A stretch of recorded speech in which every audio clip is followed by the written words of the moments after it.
Back in the old days, there was this silly little saying that mothers, and perhaps even fathers, would tell their daughters to help give them a moral compass when it came to some of the difficult things in life. They would say, honey, a man does not need to buy a cow if he's getting the milk for free. And of course, this little cryptic conversation had to do with sex. So why would a man marry a woman or give a woman his commitment if he's getting all the sex he needs for free? And so that's what I want to talk about today. Not cows, but sex. And how it's affecting our culture. Not just women, but men. And how younger and younger women are being placed in a position where they have an enormous amount of pressure on them to start having sex at an earlier and earlier age.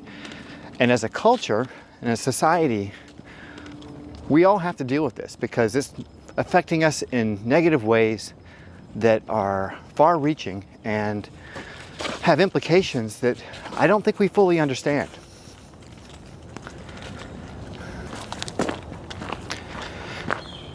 So as a man, I've had a lot of free milk, and I hate to betray my brothers who also love their free milk, but I'm afraid the free milk is making us sick because we're getting way too much of it.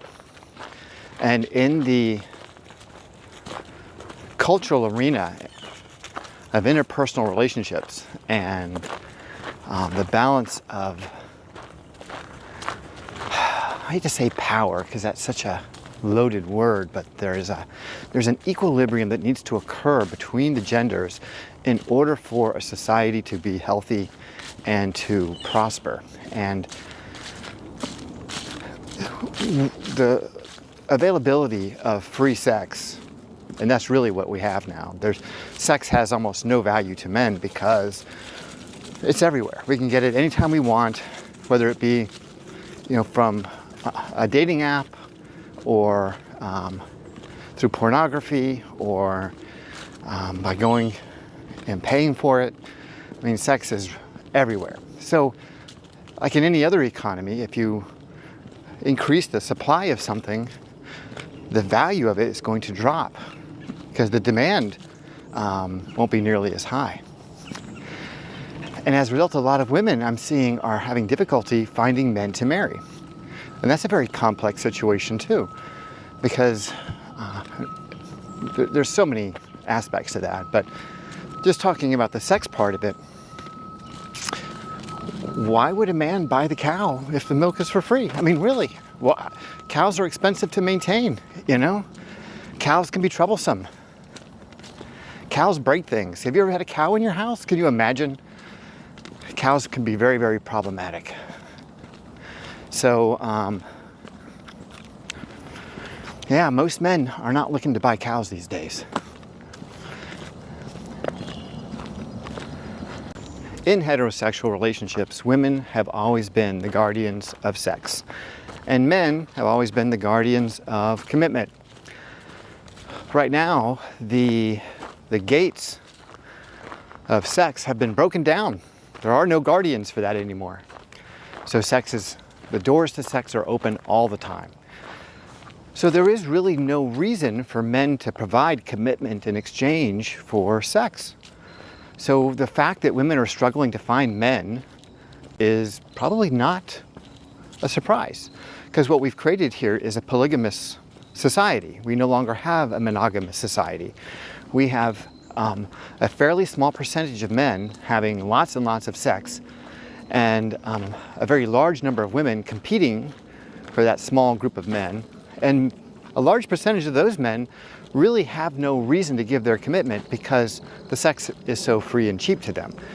So you can see how the current structures in our society are not working for anyone.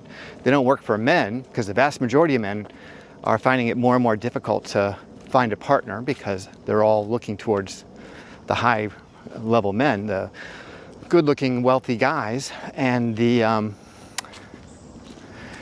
vast majority of women, perhaps even all women, or a high number of women, a high percentage of women, are really struggling to find a a good man, because most of the guys that are in alignment with them, say on the status ladder, when you combine attractiveness and education and money and all that stuff, well, they're not interested in them anymore, especially for a commitment. And then all the high status guys, well, they have no incentive to give you a commitment. So you can see that if the gates of sex are no longer guarded and the milk is free, yeah, there's no reason for monogamous relationships any longer. I think that back in caveman days, before we had marriage, this is kind of what it was like. A few guys got all the sex. They would have sex with lots and lots of women. And most of the guys would not get any sex. And none of the women would get any kind of commitment. So there'd be a lot of uncommitted women running around. And a few very happy guys. A lot of very frustrated guys. And a lot of undefended women. And I think that's where we're headed right now. I think we're reverting back to our primal roots, if you will. But when it comes to this issue, it's very clear, it's common sense. This ain't working. This just ain't gonna work. And if we don't change it, yeah, it's just gonna get worse. We could find ourselves back in some form of, relationship anarchy, and that doesn't benefit anyone. In fact, we may already be there.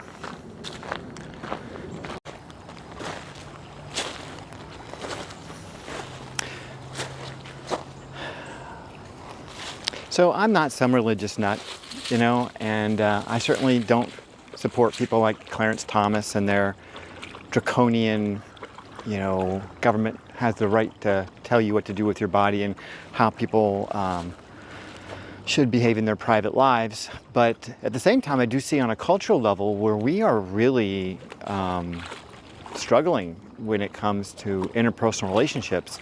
And a lot of that has to do with, I hate to say it, but the sexual revolution, and really what has emerged as an increasing amount of very toxic femininity in our culture. And when I talk about toxic femininity, I'm not talking about just some hyperbolic way to discuss aggressive women, but as a pathological ailment that is permeating every aspect of our culture, where women are using sex as a tool to manipulate men, and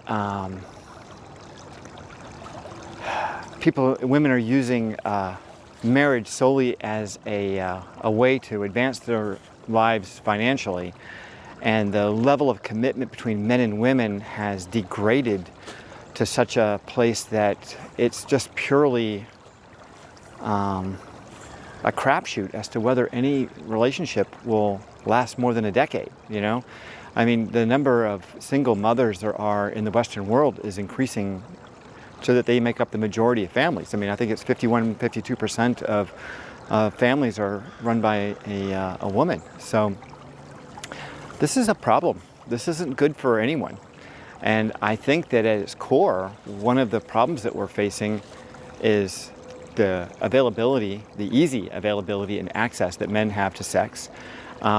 Women's use of sex as a tool, overtly. I mean, I think women have always used sex as a tool to some degree, but it was in the withholding of sex, and that was the manipulation in the dating process that kept the man's attention and became part of the exchange of goods, if you will, a man's commitment for a woman's sexuality and intimacy as a free exchange. That was part of the agreement.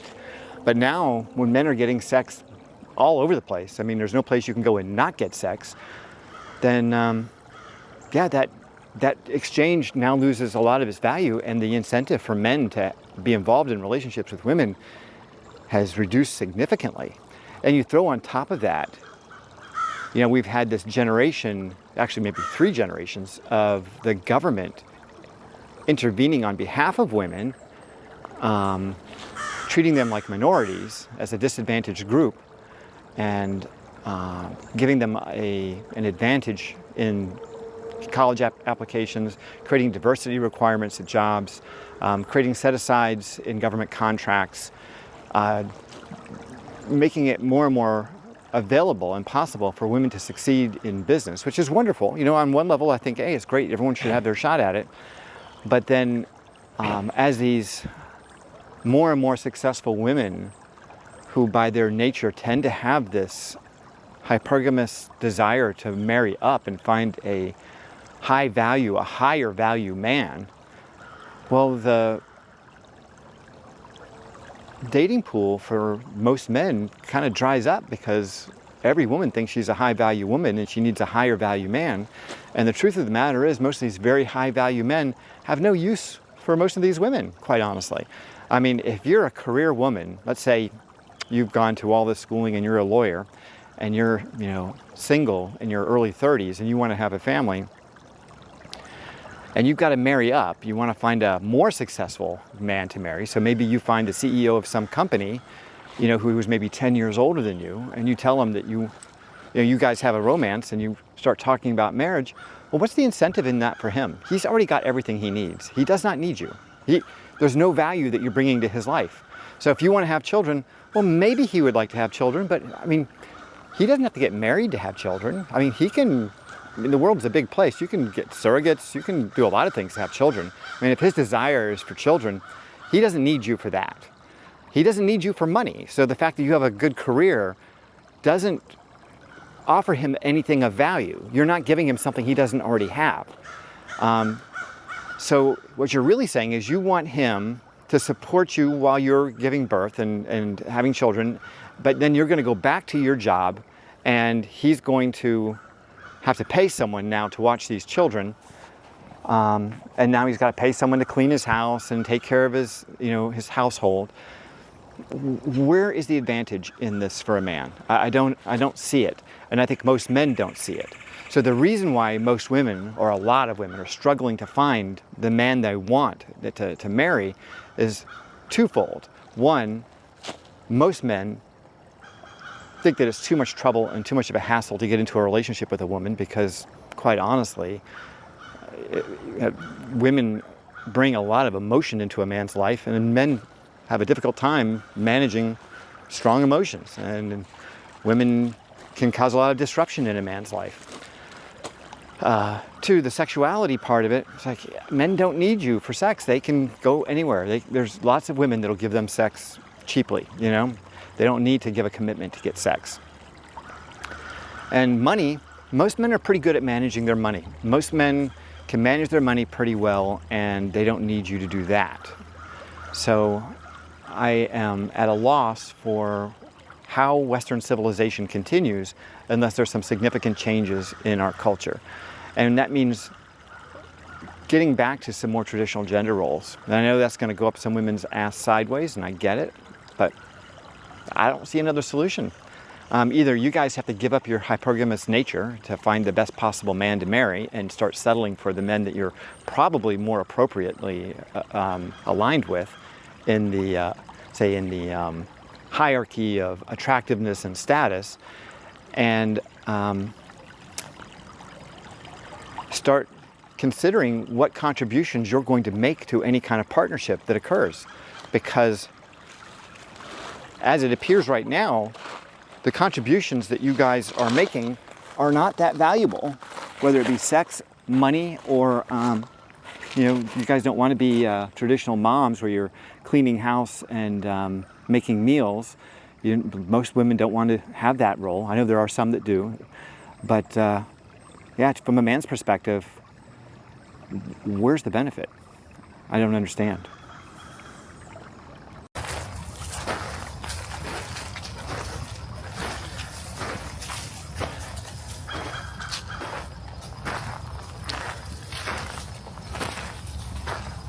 Shortly after I got married, about a year and 3 or 4 months, my wife got pregnant, and 9 months later, we had a lovely daughter. And I've talked a lot about, that experience in another video, so I'm not going to go too deep into that. But by the time my daughter was 3 or 4, I was employed. My wife was stay-at-home mom. So we seemed to have a pretty good equilibrium in our relationship. And it seemed on some level that there might be some level of balance there. Really there wasn't, because we still had to pay for a maid service, and she was extremely unhappy being a stay-at-home mom. She was depressed and upset, and she didn't realize that what she had wanted was something that she probably really didn't want in the end. I think a lot of women don't know what they're getting into, and my ex-wife certainly had no idea what she was getting into. She had no experience with children at all, and it wasn't until after she was pregnant that I think she had actually even changed a diaper. So she wanted to go back to work. So my oldest daughter was 4 years old, and my ex-wife wants to start a business. She wants to go into business for herself. So she tried to get my daughter registered at the local school, at the local at public schools, and of course they won't take her because she's too young. So she went to the local Montessori school, which Montessori schools are great. They're lovely places. And they made an exception, and they took her into their kindergarten at age 4. Now, this was really a terrible idea. My ex-wife tried to convince me and everyone else that she was really advanced. She's really, really advanced for her age. She can read and spell, and she did a great job at the interview with the counselor or the admissions people. So they let her in. Well, it wasn't until about 2 weeks later that my daughter was just miserable. She was just crying. She was inconsolable at that place. She was too young to be away. She was too young to be spending that much time away from home. There were other more appropriate ways for her to get that school experience without being there, 8 or 9 hours a day, 5 days a week. But my ex-wife, she was driven to get back to work. Now, at the time, I went along with it. My ex-wife said that, she'll be making some money, and that can help offset the expenses of all the childcare that we're going to have to face. We had to withdraw her from that school and put her into something more appropriate and arrange for other childcare. So it was an expensive proposition.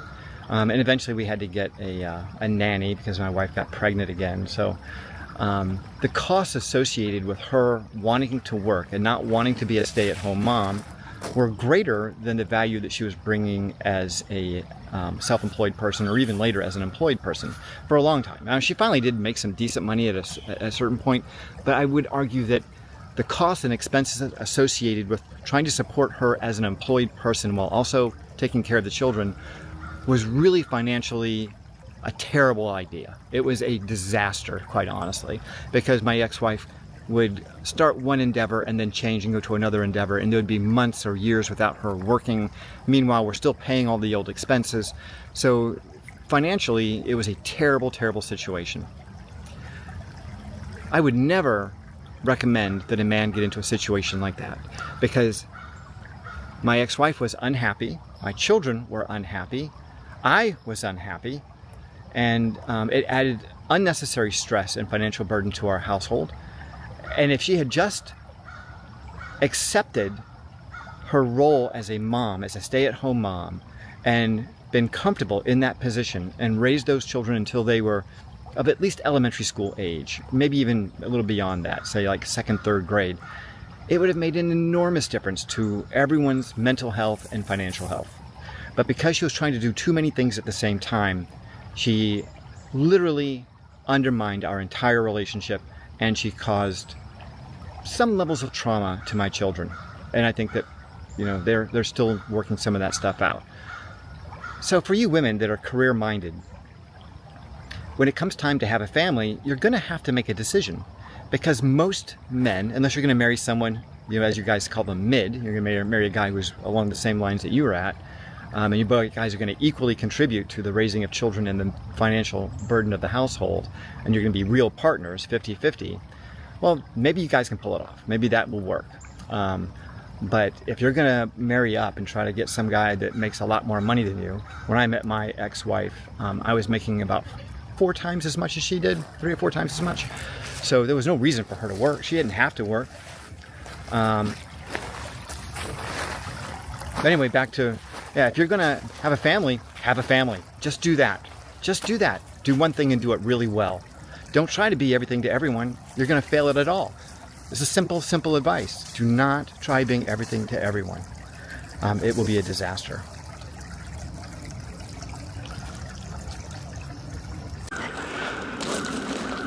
So the solutions here are really pretty simple. We need to turn back the clock a little bit when it comes to the availability of sex. It needs to become more and more of a sacred bond between a man and a woman, and not something that we sell for profit, not something that women use to manipulate men, not something that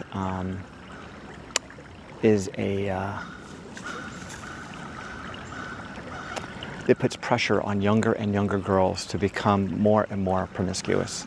That doesn't help anyone, I think that you change a culture one person at a time. So it comes down to each and every person making that decision. And on the men's side, we're the consumers of sex, so there's a lot of responsibility on our side of it too. And since pornography has become so prevalent in our culture, that's also devalued sex. And quite frankly, I think that I'm certainly all open to freedom of speech, and I don't want anyone governing this in any way. But I do think it's time for men to start looking at pornography like any other addiction, like drugs or alcohol or any other thing. We can't allow pornography to take the place of intimate relationships with women, and I think a lot of young guys in particular are definitely doing that. They're not seeking out young women because, first of all, the hypergamous nature of young women and the overt sexuality and the use of sex to go up the ladder to the next best man is, it's vile. It's vile. And I don't blame young guys for not wanting to be a part of it. It's a shit show. So, but if we can change this one person at a time, if you're a young guy and you're using pornography on a daily basis, then you just need to look at yourself as an alcoholic, and you need to stop. You just need to stop, pull the plug on it, because as soon as you start building up a little bit of sexual energy, you're going to start becoming a little more interested in women. And as you become more interested in women, you're going to start doing the work necessary to attract the right kind of woman. And there are good women out there. They're not all, psychopaths. There's a lot of really good women out there to be had. And they're just as frustrated as you are because they're struggling to find a decent man. They're not all looking at the Chads and the Tyrones. There's a lot of good women out there that are looking for really good guys. And be that guy and you'll find her. And ladies, you guys have got to start making some choices, Are you going to use sex as your major tool for developing relationships with men? Or are you going to start relying more upon your traditional gender roles and being agreeable, being that better angel on a man's shoulder, being that positive influence in a man's life, and saving yourself a little bit? Maybe you don't need to save all the way to marriage, but maybe keep your body count down to, say, what you can do on one hand, No man wants to marry a woman that has, a body count in the 50s or hundreds or whatever. Because that tells me that you're giving it away to everybody. So why should I pay with my commitment to get the same thing? Where's the value in that for me? If you're giving it away to everybody, then why should I pay, So that's how men see girls that sleep around a lot. Yeah, we're all for you when we're drunk at the bar. We're definitely down with you. But when it comes time to get married, you are not a consideration. Just FYI. If you're sleeping around, if you're that kind of girl that has a high body count, most good men want nothing to do with you. Period. Now, we'll sleep with you. We will maybe sleep with you, but we're definitely not taking you home to mom. We're definitely not going to bring you into our lives in a real way. So consider that next time you're, thinking that maybe you can seduce some Chad or Tyrone into committing to you by sleeping with them. You can't. That's not where the value is for us. We want that. That's part of the value proposition, but there's a lot more to it than that. And if that's all you're offering, then you've got nothing to offer. All right, I think I've moralized enough today. I'm sure I'll get lots of good comments on this one. So I look forward to reading them. Thanks very much. I ask you to like and subscribe. And if you know someone who might benefit from this kind of content, please feel free to share it with them. And I will warn you to stay healthy. And if you can, until we get this whole mess sorted out, stay single.